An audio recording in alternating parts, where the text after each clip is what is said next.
expecting someone else. After an extended absence from WWE programming, Alexa Bliss made her return to television on the May 9th edition of SmackDown.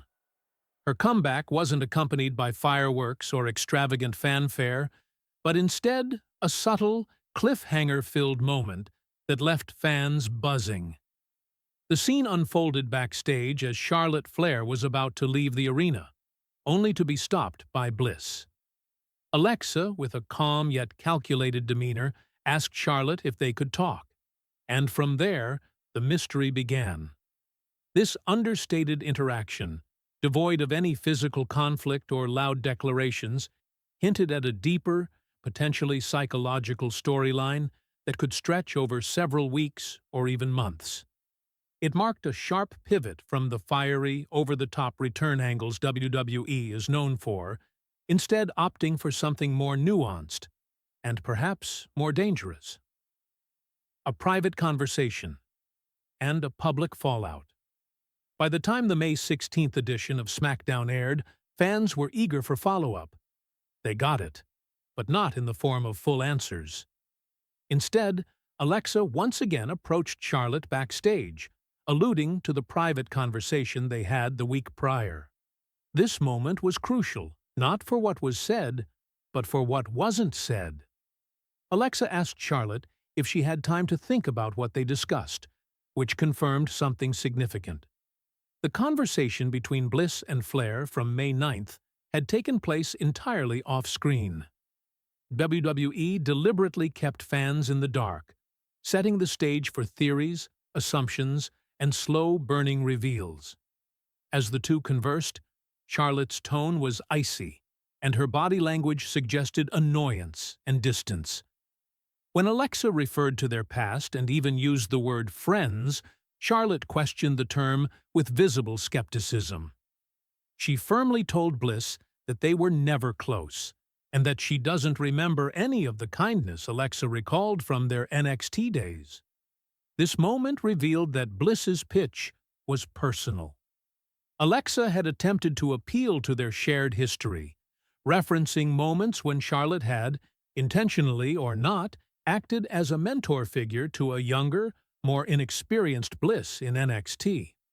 According to Alexa, Charlotte was someone she had admired, someone who gave her time when others didn't. But Charlotte's sharp rebuke made it clear she saw things differently. "I don't remember any of that," she said coldly. This rejection wasn't just personal, it was tactical. As Flair walked away to discuss her Money in the Bank qualifier with GM Nick Aldis, she issued one final jab.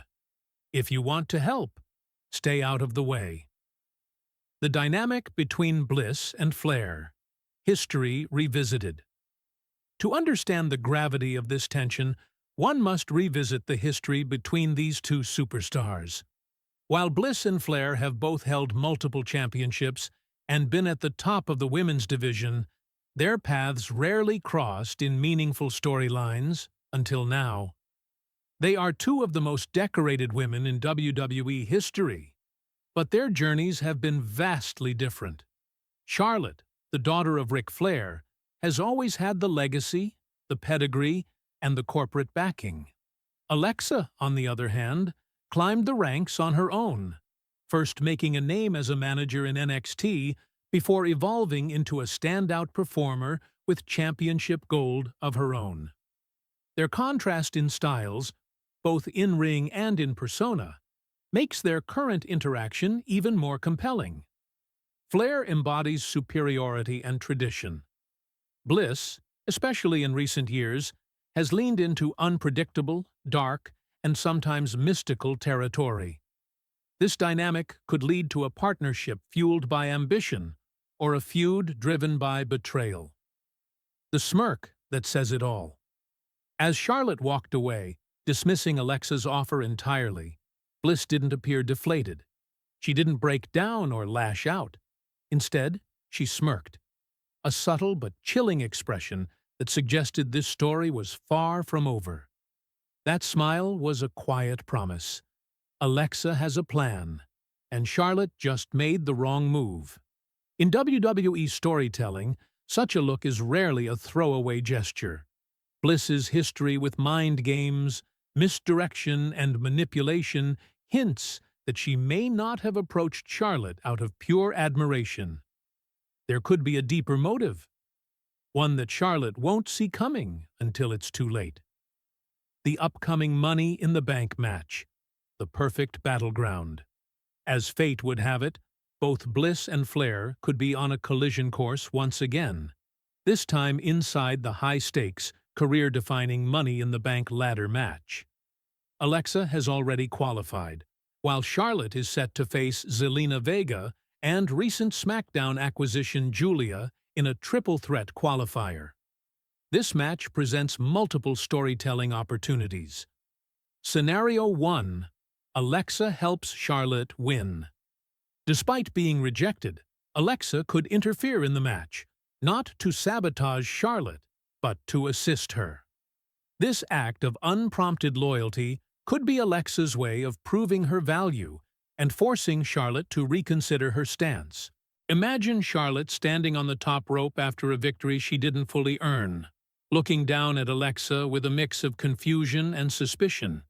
It would keep the power dynamic in flux, making the eventual turn, from either side, even more impactful. Scenario 2. Alexa costs Charlotte the match. Alternatively, Alexa could sabotage Charlotte's qualifying match entirely. It would be a form of twisted revenge, a response to being brushed off like an afterthought. Bliss could easily cost Flair the match, and then use Charlotte's rage to further manipulate the situation, saying, "You didn't want my help. Now you see what happens without it." Scenario 3. Unexpected alliance inside the ladder match. If both women make it to the ladder match, the match itself becomes fertile ground for spontaneous alliances, betrayals, and tension. They could team up temporarily to eliminate threats, only to turn on each other when the briefcase is in sight. Alternatively, this match could be the very beginning of a longer-term tag partnership, with the pair slowly building an alliance forged in mutual benefit rather than genuine friendship. A possible connection to the Wyatt Six. One of the most intriguing aspects of this storyline is the speculation that Alexa's motives, and her sudden reappearance, may have ties to the long-teased return of the Wyatt Six. Fans have long associated Alexa Bliss with the late Bray Wyatt's mythology. During the Firefly Funhouse and Fiend era, Alexa underwent a drastic character transformation, adopting eerie mannerisms and supernatural elements. She became a twisted puppet master, manipulated by and eventually betraying Wyatt's alter ego, the Fiend. This version of Alexa has been dormant for some time, but with rumors of the Wyatt Six finally surfacing again, some fans are theorizing that Alexa's return and strange behavior might be part of a larger puzzle. Could Charlotte be the first target? It's entirely possible that Alexa's approach to Charlotte was not about rekindling old friendships or forming a legitimate alliance, but instead to lure her into a trap. If Charlotte were to become hostile or aggressive toward Alexa in the coming weeks, it could serve as a trigger for the Wyatt Six to appear, perhaps to protect Bliss or reveal her as their manipulative leader all along. The Nikki Cross connection. Another layer involves Nikki Cross, Alexa's former tag team partner. The two had a unique dynamic that evolved from friendship into mistrust, and eventually betrayal. If the Wyatt Six were to re-emerge, Cross would be a perfect addition. Her recent erratic character work fits the tone and vibe of the mysterious faction. Fans are already envisioning a moment where Charlotte attempts to physically confront Alexa, only to be stopped by a returning Nikki Cross, who could step in as Alexa's twisted guardian angel. The long game, mind games, chaos, and control. What makes this storyline so captivating is its deliberate vagueness. WWE is choosing to tell the story in fragments, letting subtle interactions and ambiguous facial expressions speak louder than overt violence or promos. It's a long game, one filled with tension, mystery, and the possibility of psychological warfare. Charlotte Flair, the queen of WWE, is used to being the one in control. But Alexa Bliss, with her unpredictable behavior and murky motives, could slowly erode that control until Flair is left vulnerable, mentally, emotionally, and perhaps even physically. If the Wyatt Six does return, and if Alexa Bliss is at the center of it, then Charlotte Flair may have just stepped into a web she cannot escape. Conclusion: a storyline brimming with potential. The developing story between Alexa Bliss and Charlotte Flair has all the makings of a modern-day psychological thriller within the WWE universe. It's not just about two women fighting for dominance. It's about trust, betrayal, memory, manipulation, and possibly supernatural retribution. Whether they end up partners or enemies, Bliss and Flair are about to take each other, and the WWE audience, on a roller coaster ride that could reshape the women's division. And if the Wyatt Six are waiting in the shadows, this might be only the beginning. So, where do you think this is going? Is Alexa genuinely seeking redemption and friendship? Or is she laying the groundwork for chaos? Is Charlotte as in control as she believes? Or is she walking into a trap?